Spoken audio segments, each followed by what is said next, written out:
Hi, and welcome to Check Your Thread, a podcast about sewing more sustainably. My name's Zoe, and I'm obsessed with sewing.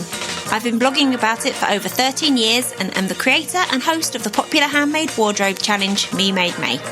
But like many people, I've become increasingly concerned about the climate crisis and the way my lifestyle contributes to it.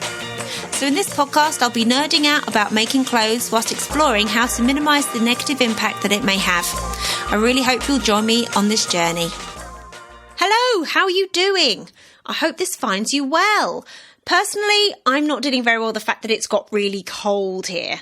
Over the last few days, I've been like the only parent or carer at the school gates in a bobble hat, scarf and mittens, and I've still been feeling cold. Anyway, so sewing time has been pretty limited for me this week, in part by the new kitten who gets super crazy and makes doing anything involves any kind of movement just basically an excuse for him to pounce. However, I am so close to finishing my denim shirt upcycle project. As soon as I do and I'm able to get some decent photos, I'll share them with you because I think it's a project that's very on topic. In fact, if you're interested, I actually talk about it in the conversation during today's episode. I also managed to cut out a sweatshirt for my husband. I'm using the I Am Patterns Apollon sweatshirt pattern, which is a total TNT pattern for us around these parts. It's quite a slim fit, which suits his frame really well. And I think this is the 5th time I've used it. The fabric that I'm using is this gorgeous teal-coloured organic cotton sweatshirt fleece that has flecks of other colours in it. And now that I think about it, I think this is the 3rd colourway of the same fabric that I've used for his sweatshirts. I did buy the fabric new specifically for this project, but knowing how much use he's had from all the others, I know it's going to be worn until it looks super ropey. I don't know if I can claim any sustainability victories this week. I've been trying to use up all the fruit and veg from our new organic delivery box, but I failed here and there. There's just only so much banana bread you can make, you know. But I do want to tell you about 2 amazing podcast episodes I listened to this week that I think will be well up your street if you're listening to this one. So the first one is The Wardrobe Crisis by Claire Press, which is an incredible podcast about sustainability and the impact of the clothing industry. I've learnt so much from this amazing podcast and I recommend every single episode, but the one that I listened to last week that particularly blew me away was episode 150, which was a conversation with Liz Ricketts about waste colonialism and dead white man's clothes. So Liz Ricketts is a designer, educator and activist, and she tells Claire about the kinds of impacts that clothing donations from the West have on some countries in Africa. I think most of us have probably heard that there are piles of donated clothing that have been shipped out to Africa, but this episode really gives heaps of detail and context about the situation and is absolutely essential listening. The second one I want to tell you about is the Sustainable-ish podcast with Jen Gale.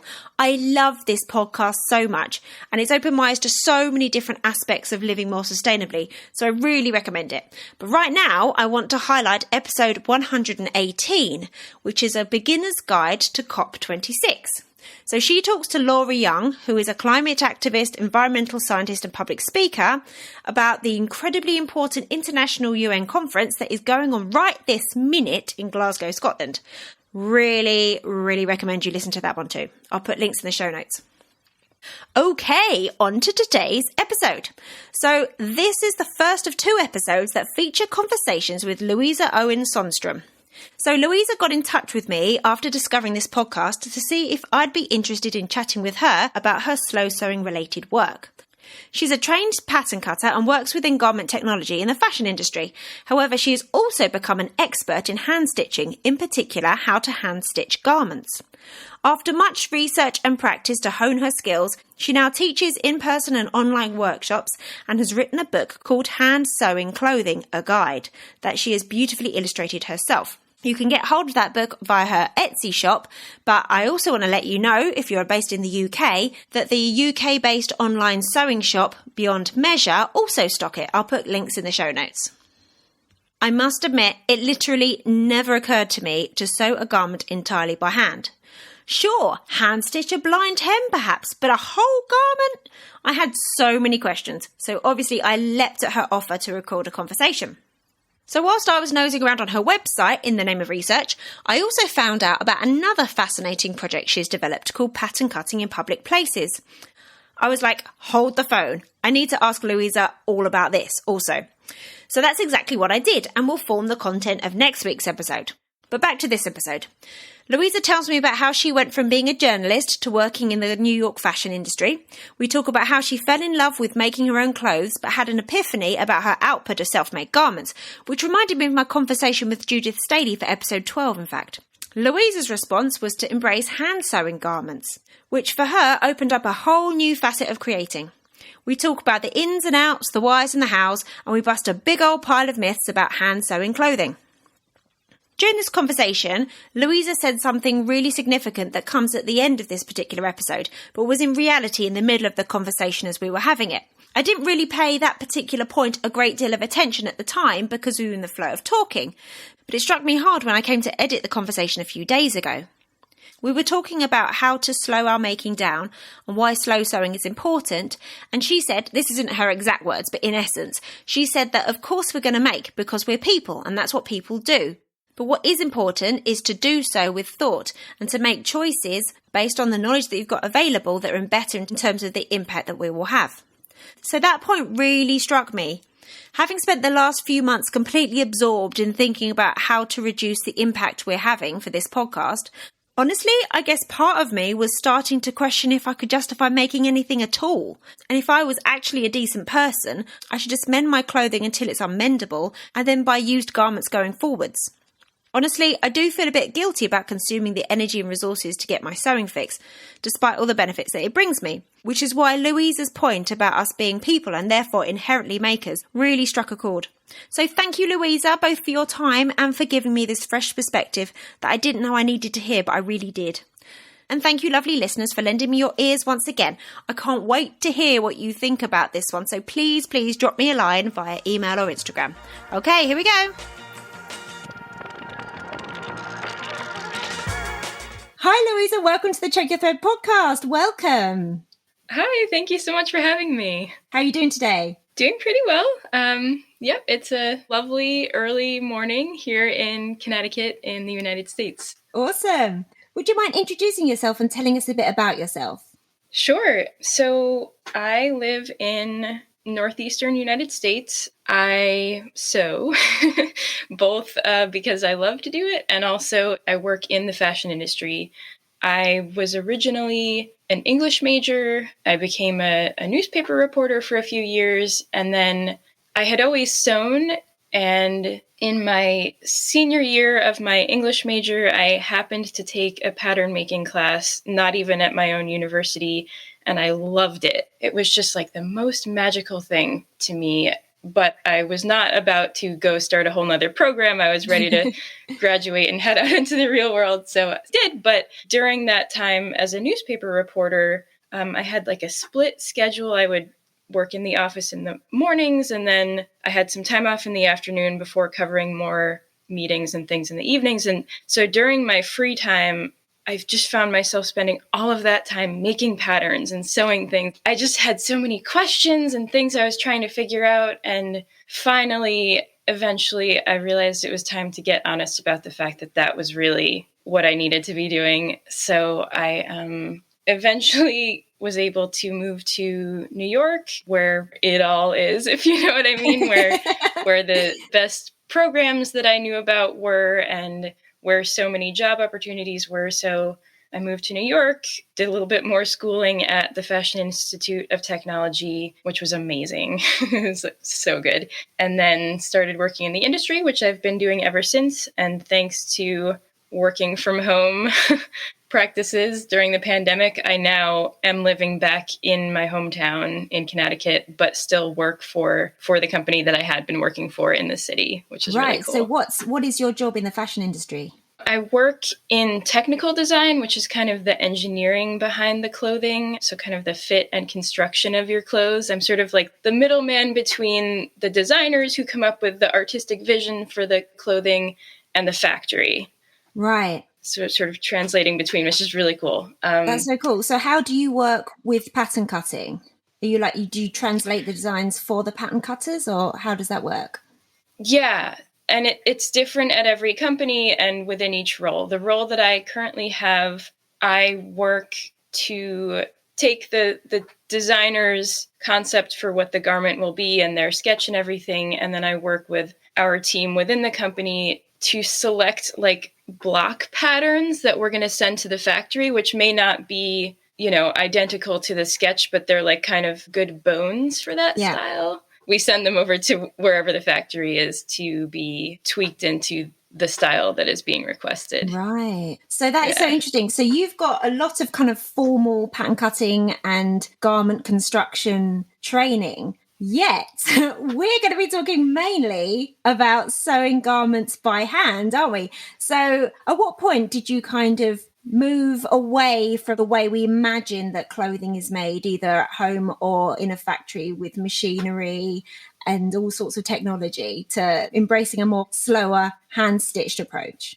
That's a great question. So I used to be a very prolific sewer of clothing because I just loved it and loved the processes behind it. And once I was making my own patterns, then like I had all of these other things to experiment with. So I accumulated quite a collection of all right clothing. You know, some of it was good and really wearable, and some of it was something I tried. I'm sure a lot of us can relate to that. Yeah. So I had this mountain of clothing that I had accumulated. And I mean, I started having to get rid of some of it and realizing, you know, some of this nobody's going to want. And like, I don't know, I just started thinking through, what was I really doing? You know, I just kept producing, and I dislike that part of the fashion industry. You know, I love the skills behind it. Like the people who work in the industry in all parts of it and the expertise, it's just amazing. But just the volume of production, it's horrifying, really. Yeah. I mean, I work in the industry because I love the how behind the clothing, but I do not work in the industry because I love the idea of churning out hundreds of thousands of garments, you know, per hour or whatever. So, and you found that you were kind of replicating that in your own kind of sewing practice. Yeah, exactly. And, you know, when I started looking at that, it was kind of a reckoning moment. And I started saying, well, you know, I love to make things, but how can I keep making things without making so many of them? I started kind of sitting with that question, and the idea started coming to me like, the very slowest way I can think of to sew is by hand. I mean, that's like so slow that I usually avoid it altogether in my machine sewing. So like, what if? Could you even? You know? And I mean, of course, actually, once you ask yourself the question, of course you can. I mean, the sewing machine came into widespread use in like the 1850s approximately. So for tens of thousands of years prior to that time, everything was sewn by hand, you know, and not just dainty little fragile things, but like things that people worked hard, manual, you know, labor jobs in. So yeah, you can sew strong, sturdy, long-lasting clothing by hand for sure, even now. So what did your first explorations into that look like? So I kind of went all in. What, you chucked your machine out? No. I do still have more than one machine, but I got really into researching it, reading every book I could find about it, studying bits of old family clothing I could find that had hand stitches, looking around. I was still living in New York at the time, so looking around at the fanciest shops to see if I could find any hand stitches on really expensive clothing. Of course, because like couture is traditionally hand sewn, isn't it? Mm-hmm. And tailoring, there's a very strong tradition of lots and lots of hand stitches too. What I was really hungry for was learning the skills to sew clothing that I could wear in my daily life, though. I mean, there are resources, you know, people are still currently sewing, as you say, couture clothing by hand. That is the tradition, and it's beautiful, but it's not how you sew a t-shirt necessarily, you know? I did a lot of experimenting, and I also spent several weeks, maybe 2 weeks, spending my train commute, my subway commute, trying to teach myself to use a thimble properly. Oh, cool. Yeah, which I'd always put it on, taken a few stitches, and been like, no, this is awkward. Yeah, totally. I find if I ever put one on, that's the last finger I actually use because it somehow feels like debilitated in some way.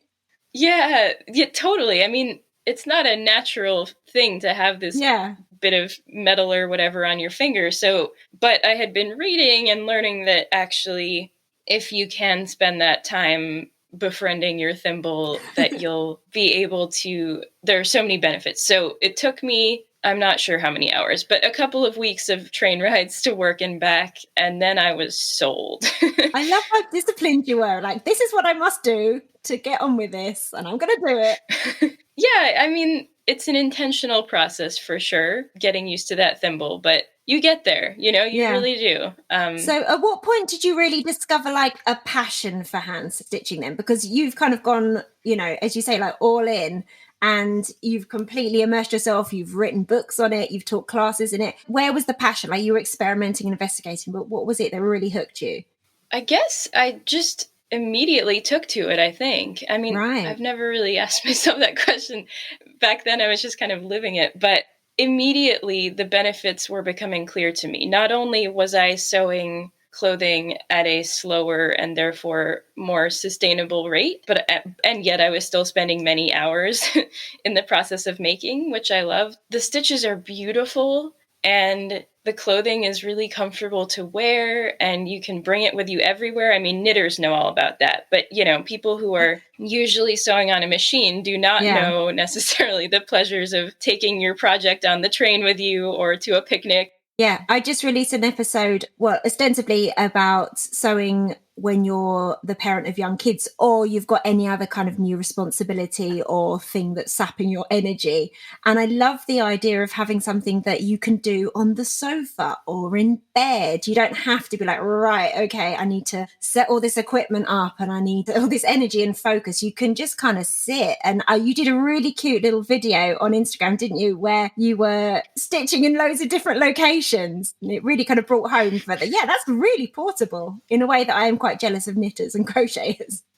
Yeah, and I mean, you mentioned sewing in bed, for example. I've had several people, students and others, tell me, I have like a chronic illness or, sort of chronic exhaustion. And so for me, using a sewing machine is just too much. It's just too exhausting and overwhelming. And like sitting at that table is uncomfortable. And so being able to hand sew in bed and like without all that noise and stress of the machine is just so much more healthy for me. Yeah, and there's some people who struggle to set the machine up, to put it on the table, for example. And that's kind of alleviated, isn't it? Yeah, and you're never going to run out of your bobbin thread.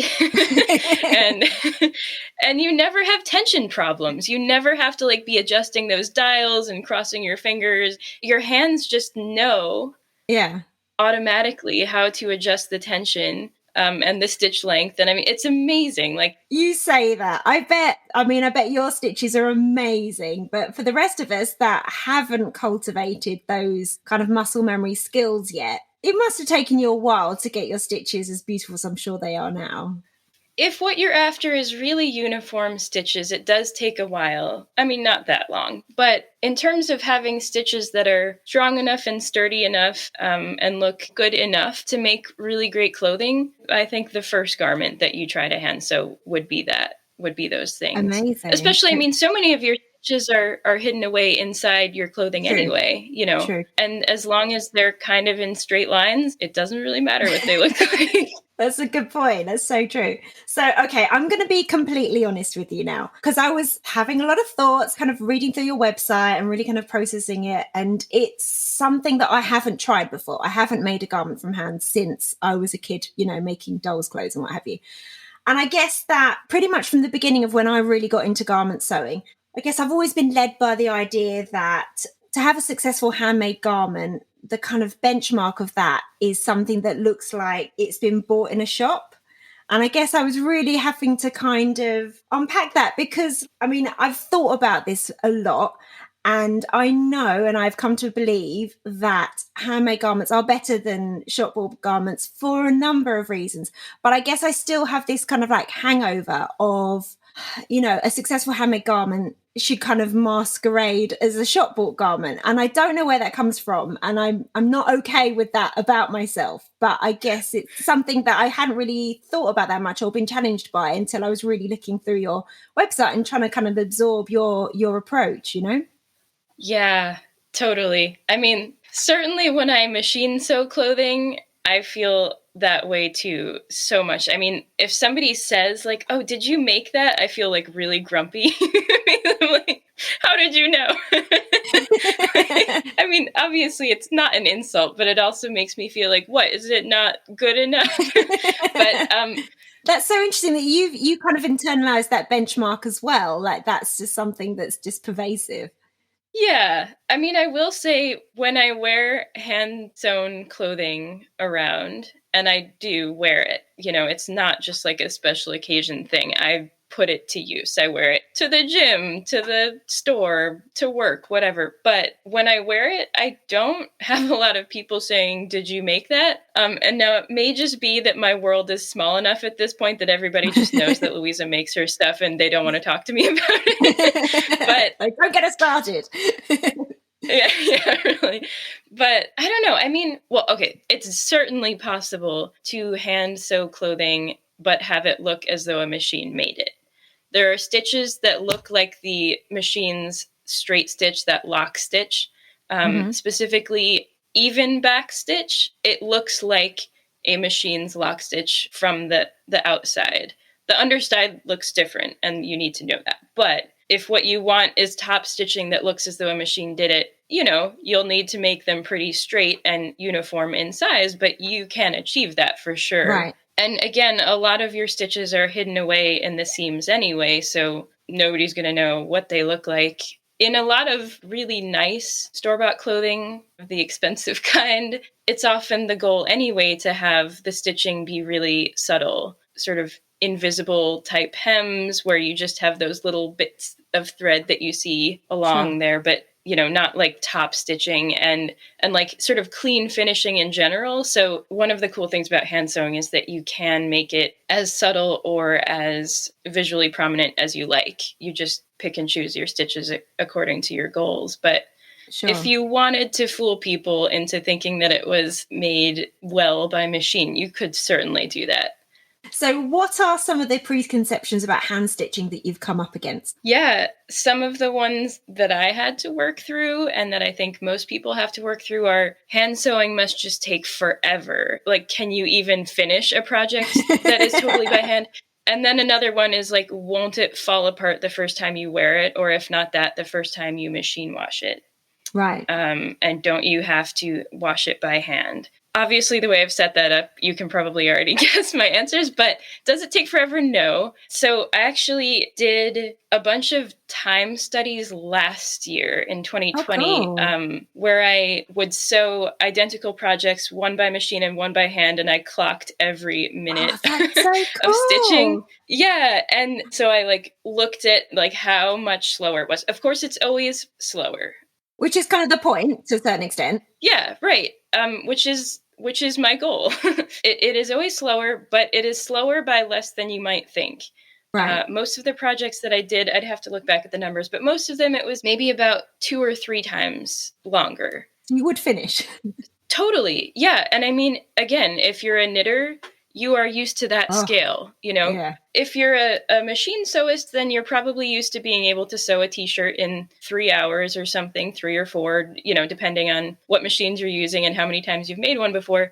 If you're doing it by hand, it'll take you, 6 hours or 8 hours or 10, or you take your time. So it'll take you however long you'd like. But that is not forever. At all. So I also, as part of those time studies, and I also timed, I forget how many inches, like 40 inches or something by hand and by machine, with that comparable even back stitch, which is about the slowest stitch that you can do by hand. So if you're doing running stitch or something, the timing is much closer, but it took me 18 times as long to hand sew that seam as it did to machine sew it. So then the interesting question becomes, why doesn't it take 18 times as long to hand sew an entire garment?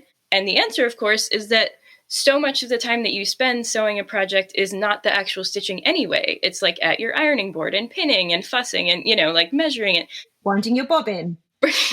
Winding your bobbin, adjusting your thread, seam ripping because it chewed up your fabric. So the ironing, pressing, pinning, all of that sort of thing, it's going to take the same amount of time either way. So that really narrows the gap. And then you realize that it's really just a question at that point of, I guess, how much of a hurry you're in to wear the thing, and also just sort of what sort of experience you want to have along the way. Sure. What were the other myths? That it was going to fall apart when you wash it? Yeah, absolutely not. Hand sewing can be weaker if you are not aware of strong stitches. If you're constructing every garment with running stitch, which is that simple over and under stitch that we're all taught first when we're little or whenever we learn, that is the weakest stitch. Right. I mean, that's what you use for basting, right? And there's a reason you use it for basting, which is it's really easy to just tug out. And so it's a great stitch for those situations. But if you want something that is going to be really sturdy, or maybe you need it to be stretchy because you're hand sewing knit clothing, which I love to do, then you would probably want to do even back stitch, whip stitch, fell stitch. There are many. And also, by the way, we all call them different things. There's no like standard language. So what I would really recommend is try it out on a swatch of the fabric that you're planning to use for your garment, and like see if that's the right one, and if it's not, then look up a different one or experiment until you figure out something that works. But like, if you're using the right stitch in the right spot on your garment, and if you're using decently strong thread, not the old pretty vintage stuff that's going to snap because it's too old, then yeah, they are so sturdy. In fact, I would argue that they are stronger than machine sewn because of the way that the stitches tend to loop. The thread kind of loops on itself. It's actually like pretty annoying to seam rip hand sewn stitches because they're so they're in there. Oh, that's good to know. Okay. So I don't know how mainstream this is because I'm in a bit of a kind of crafting community bubble on social media, but I've kind of noticed how that sashiko kind of stitching is having like a real resurgence at the moment, isn't it? And both as a technique to mend clothing and also as a kind of like added detail and interest, particularly on like denim and, indigo dyed fabric. So I guess that trying out sashiko could be like an in for some people to get their heads around using kind of hand stitching in their garment projects going forward.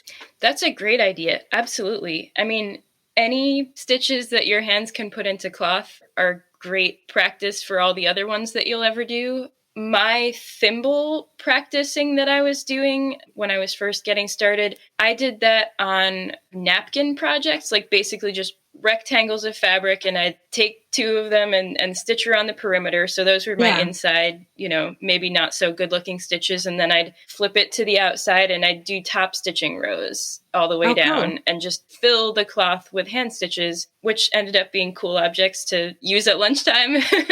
Yeah, I mean, any stitching that you can do. And sashiko is beautiful and another amazing sewing practice for clothing. And it's so inspiring, isn't it? There seems to be, because, as I was saying before, like I'm having to kind of slightly untrain my brain to think that, if it looks shop bought, it's better. And I think that seeing a lot of those kind of sashiko decorated garments is kind of really helping me kind of get out of that mindset and see more beauty in adding those kind of personal touches. And so I've been quite inspired by that recently. In fact, I'm going to tell you about my new project because no one else in my real life cares, so I have to tell somebody. And I've taken like a thrifted men's denim shirt that I've had for like literally a decade. It's embarrassing how long I've had this thing. And I've kind of deconstructed it and I'm making a women's blouse out of it. But because the pattern pieces that I'm using don't kind of tessellate quite with the original shirt, I've had to cut bits off and I'm kind of having to then like add them on again. And I'm attaching sections together using my overlocker, but then I've been using very basic sashiko-ish stitching, almost like top stitching, to give it a bit more security and also to kind of like try and like celebrate the fact that I've had to make a join. I'm not going to be able to make it invisibly. So I kind of wanted to do the opposite in a way and go like, look, here's a join, Yeah, so it's me kind of pushing myself out there slightly in terms of my comfort zone, and I'm really enjoying it. And I kind of took off the front pockets because where they were going to be when I put my pattern piece on, it was going to be weird. But I really liked like the pocket flap, so I've kind of like re-stitched it on in a different position, but with kind of like sashiko kind of little stitches, and I'm pretty pleased with myself. That is so cool. Yeah, it'd be interesting to see how I feel when I'm wearing it, because it is a very different look to the things that I often make. So I'm kind of really looking forward to trying on this new, I don't know, this new whole experiment, really. Yeah, that is so cool. Oh my goodness, I can't wait to see it. But Oh, thank you. yeah, I love what you said about your hand done top stitches being kind of a way to celebrate those places of join. There is so much to celebrate in those stitches, I feel like. I'm just experimenting, really. Like sometimes I'm doing like little crosses, and sometimes I'm doing like, you know, like a running stitch, and sometimes I'm making like a little row of stars, and so I'm just having fun. It's fun, isn't it, actually? Yeah. Yeah. Well, so does it feel like it's taking you a long time to do those stitches, or is it kind of Not like... at all. Not at all. Because what I was doing is kind of cutting a bit, whipping it together with my overlocker. I was then getting to sit and like do a bit of stitching whilst I was just watching a bit of TV. And that actually makes watching TV feel like really productive.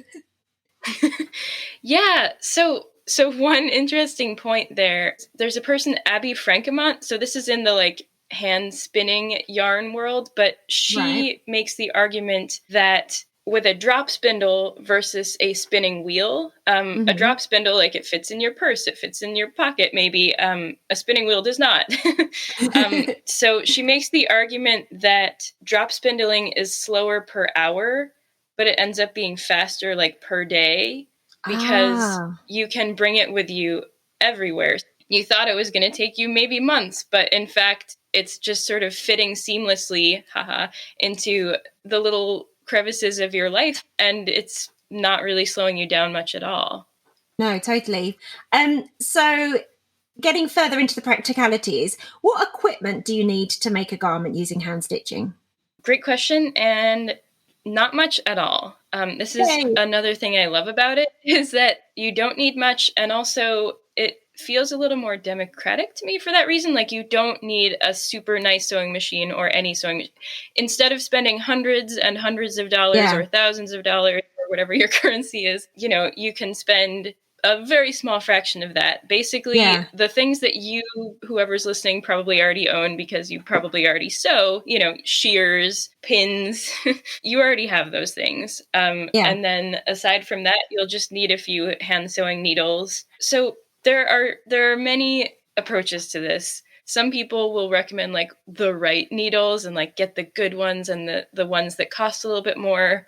Totally go for that if you'd like. I've never been disappointed by just buying a little like assortment pack from the store that has like multiple sizes and different eyes, and there will be one in that package that will work for the fabric that you're working with. And then once you start to develop your favorites, then you can buy the good versions of those if you'd like. But I don't really find that the cheapy ones cause me any trouble. So a couple of dollars will get you all the needles that you need to start with. Thread-wise, a lot of people like to hand sew with linen thread, which is really cool. Again, I'm very like, use what you have though, and like use what's on hand. So my favorite thread that I generally am sewing with is just cotton thread. I have kind of these big spools of it that I bought in the garment district in New York, but like, you know, just whatever you have. In general, I guess the one thing that I like to think about, and I had a professor at FIT once say this, and I thought it was really smart. She said, you don't want your seam to be stronger than the fabric itself, because it's much easier to repair a popped seam than ripped, damaged fabric. And that made so much sense to me. So the thing about linen thread is, if you are stitching on linen fabric, then it's a perfect choice. It's really strong. So if you're stitching on cotton fabric, which is what most of the things that I end up making for myself are made out of, you probably don't want your thread to be so strong. So cotton is a good match for cotton, in my opinion. You can also hand sew with polyester thread or cotton poly. Like, there's no wrong way to do it. I would just recommend, again, like, cut a little swatch for yourself of what you're going to be sewing with, and just take some stitches and see how they're going, and say like, okay, do I want to switch out my thread? Do I want to try a different size of stitch? Do I want to try a different stitch, different needle? You know, you just play around with it, and you'll figure out something that'll work. Another thing, that thimble, as I say, that I would highly recommend. There's lots of different types, isn't there? Made out of lots of different materials. What would you recommend? Whatever works for you. And if something already works for you, then stick with that. I like to use a little metal open topped thimble. So it fits on my middle finger. And the way that you know it fits is that it goes on without feeling too tight. But if you flip your hand upside down, it doesn't fall off. Oh, okay. Good tip. And I like the open topped thimbles. They're like the tailor's thimbles because I still have the sensitivity of my fingertip to handle the fabric with. Basically, I hold the needle between my thumb and pointer finger, my index finger. The rest of my fingers are kind of curled around behind. And then the thimble is therefore positioned right behind where I'm holding the needle so that the base of the needle, where the eye is, that's kind of being pushed against with the thimble. All of that to say, kind of weird to explain only in audio. It takes a lot of words. But all of that to say that when you're sewing with a thimble, it's not only like protective for your finger, but it also allows you to sort of position the needle with 3 fingers instead of 2. And that means that you can be way more precise. It also allows you to stitch more quickly once you get used to it for longer periods of time through thicker, tougher, denser fabrics. It's just nothing but a helpful tool for you once you get the hang of it. Awesome. So if somebody is starting to do this the first time, it's not necessarily their first garment project, but it's the first time trying something with hand stitches. What kind of project would you recommend to try first? In terms of a first garment project to hand sew, what I like to say is something that you will actually wear a lot in your daily life, like whatever that is for you. And so if you are already somebody who sews clothing, that's cool because then you already know how to use patterns, how to adjust them, maybe how to make them. So then just focus on picking something that you know you will wear like 3 times this week. The reason I say that is because so much of what and I think all of us can learn from hand sewing, we learn by testing things out. Like, hey, what if I do this stitch here? How will that hold up? And then you wear it and you wash it and you abuse it and you are not precious with the way that you're wearing it. And you see how it goes and you will learn. Yeah. And then next time you'll be like, oh yeah, that worked really well. I'm going to do that again. Or, oh, that popped. So like maybe that wasn't quite the best stitch there. Maybe I need something with a little more stretch or, maybe I do need to go for a stronger thread or whatever. So what first couple of stitches would you recommend to get the hang of? I'm assuming that most people know running stitch, but if you don't, that's a great place to start. Just, again, probably not for permanent seams on clothing, but for those napkins, fill them up with running stitches just so you get comfy. And then the first one and maybe the very most useful one to know next is even backstitch. So if you Google it, if you look it up online, I'm sure there's like a million videos out there and a million tutorials. Even backstitch is, it's not replicating machine sewing. In fact, the machine lock stitch is replicating backstitch. But even backstitch is just like the best thing ever, and it's perfect for nearly every seam. I mean, there are other options, but like you can't really go wrong with an even backstitched seam. Mm-hmm. And then once you have that down, learning some sort of stitch that will give you a nice hem is a good idea. So that could be whip stitch. It could be hem stitch. Again, there are other names for these things. When I'm saying hem stitch, you may be picturing something different than what I mean, but it's all good. Like just some sort of thing that works for a hem. Uh-huh. And I mean, the number of stitches that I use on a typical project is maybe 4 or 5. You don't need to know 30 in order to make a piece of clothing. You could know 2, and you could make an awesome piece of clothing. Cool. So if you're making a garment out of woven fabric, what do you do with the raw edges? Good question. So you have many options, and many of those options you may already be familiar with from machine sewing. So for example, French seams, felled seams, there's lots of ways to kind of turn under those raw edges. Mm-hmm. You could bind them, you have many options. If you want something that kind of replicates that overlocker thread binding, you can do overcasting, which it's kind of like whip stitch, but it's along the cut edge. So it sort of spirals the thread around the Oh, edge. cool. And it's not going to look like it overlocked. It'll look kind of like whip stitches along your edge, but it will perform the same function of thread binding the edge so that it won't unravel. But I mean, so one thing that I found, I was always a very impatient machine sewist. Like I wanted to finish it in one sitting. Even if that meant staying up until 3 in the morning, I did not want to go to sleep and wake up and have to open the project again. So Yeah. I expected that in hand sewing, I was going to feel extremely impatient every moment, but it was not that way at all. Somehow you just kind of change the unit of satisfaction for yourself, which Right. what I mean is like, instead of feeling accomplishment when you finish the whole thing, you feel accomplishment when you finish that side seam. You know, you're like, Yeah. yes, today I did the side seam, or like I did the side seam and I felled the seam of the blah, blah, blah. So you just like the units of like checking off the box are just smaller, but there are just as many of them, if not more. Yeah. So then going back to what we were actually talking about, different ways of finishing seams, I find that in hand sewing garments, I'm much more open to taking the time to do the nicer finish, you know, whether it's the French seam, the felled seam, there are a lot of them out there, you fill in the blank. The ones that kind of take more time, I'm much more open to doing them in hand sewing because, again, I'm already taking a long time to do the project. So like, what's another half hour, you know? Sure. And also that just gives me another fun box to check off in my head. Like, yeah, I did that too. Brilliant. So you actually teach classes in hand stitching. What kind of demographic of people sign up and attend your classes?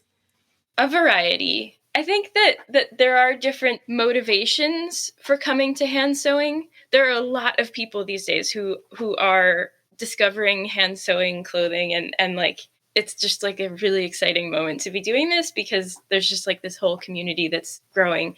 And there are some people like me who are in their, you know, 20s, 30s, 40s and are coming for sort of sustainability reasons, or, you know, kind of like looking for that slow fashion process. There are people who are coming to it looking for something just relaxing and meditative and an option for creative expression. There are lots of people who are, you know, sort of retirement age, whatever that means. And I mean, I'm 30, so I can only speak from being 30, but I suspect that a lot of those people who are 60, 70, I suspect a lot of them, kind of like in your podcast episode about sewing and having children, I think a lot of them are kind of returning to sewing after decades of just not really feeling like they had time for it. And then now they do.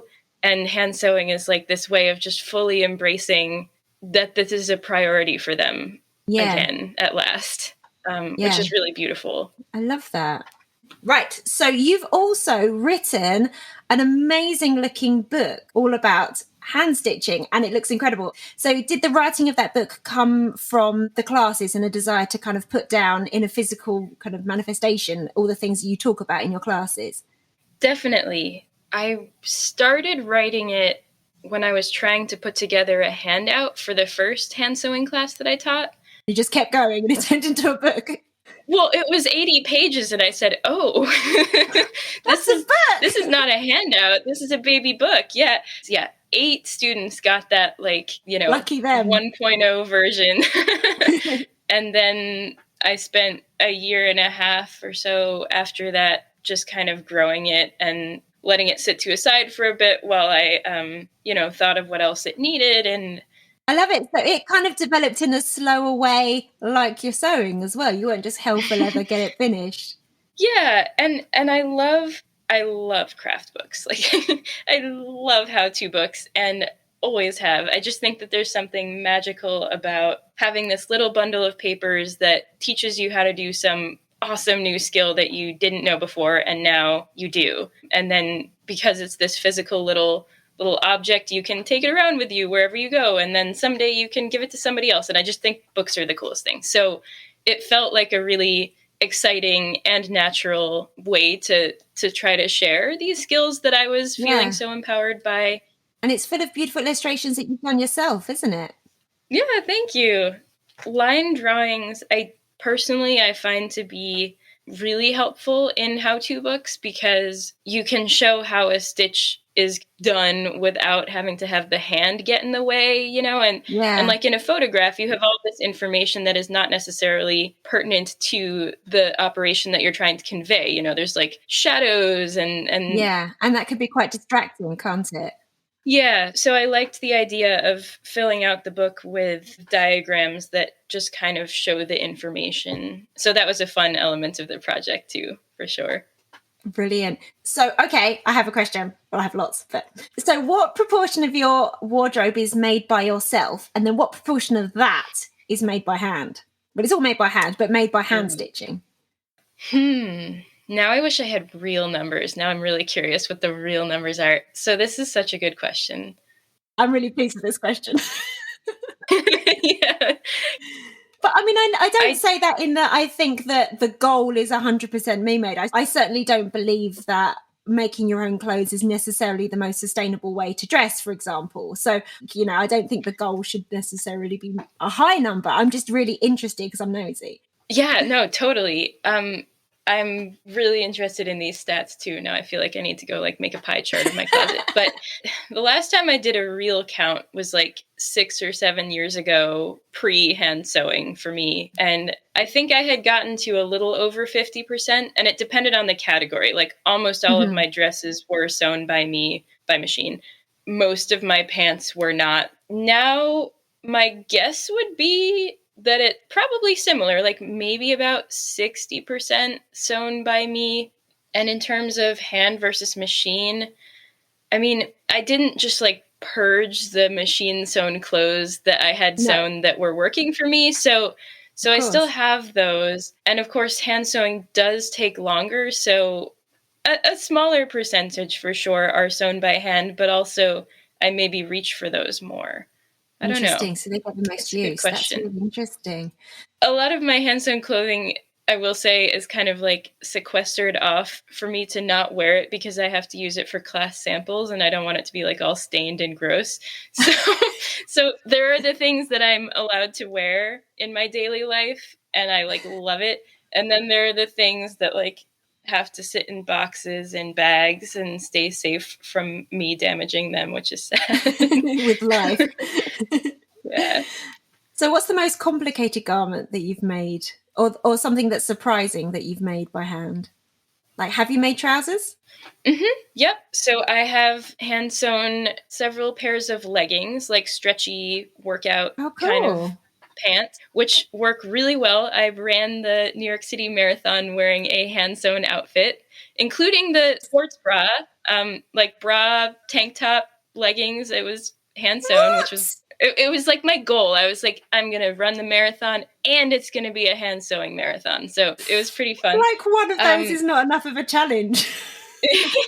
I hand sewed jeans. I hand sewed other pants. Back up. Jeans. What? Yeah, I will say it's not quite as fun as hand sewing, something that's, thinner and less dense fabric. Was it more for the challenge? You wanted to see if it was doable?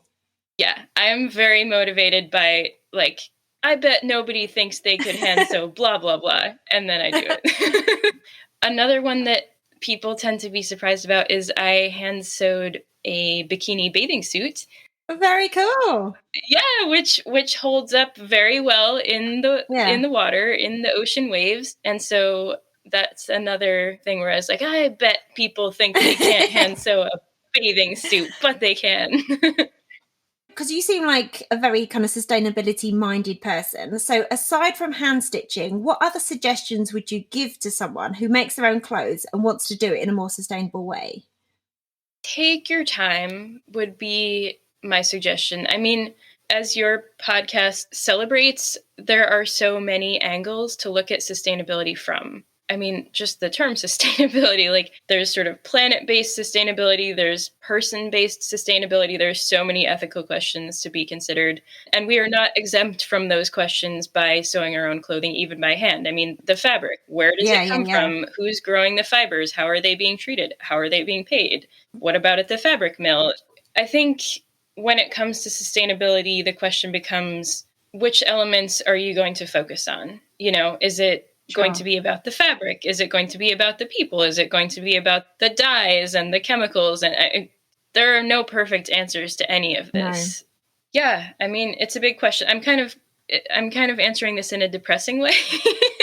But I guess in general, what I would recommend, no matter what, for anybody is just kind of sit with those questions and know that there are not perfect answers, but just kind of try to identify which things are within your reach to do something about. Sure, yeah. And it depends on a lot of things, like your access to certain things or your budget. You can't, as you say, you can't tackle everything, but you can do a bit of research in one area and you can make some more informed choices, can't you? Yeah. And I mean, the world already has too much clothing. Like, that is the truth. It doesn't need any more, and it doesn't need me to make another thing. And really, there is no sustainable making, you know? Yeah, and yet, totally. We love to make things, and we are going to make things, you know, because we're people and we're creators. And so this is just what we do. We create, and we can't not. So then again, the question is just, so how are we going to do that in the most thoughtful way we know how at this moment, and just constantly reevaluate that. Thanks so much for listening.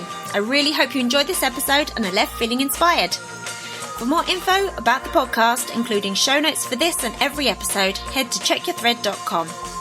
I'd love to hear from you, so if you have any comments, questions or ideas for future episodes, please get in touch by emailing zoe@checkyourthread.com or find me on Instagram @checkyourthread. Massive thanks to Patrick Potter for production support, to Sylvia Seller for the awesome logo design, and to Simon at Palm Skin Productions for the music. This ad-free podcast would not be possible without listener support, so if you feel you are able, please consider signing up to the Check Your Thread Patreon. For the equivalent of buying me a coffee each month, you'll be making it possible to continue producing regular episodes. Links can be found in the show notes and on the website checkyourthread.com. I hope you'll listen again next week. Until then, take care. Bye!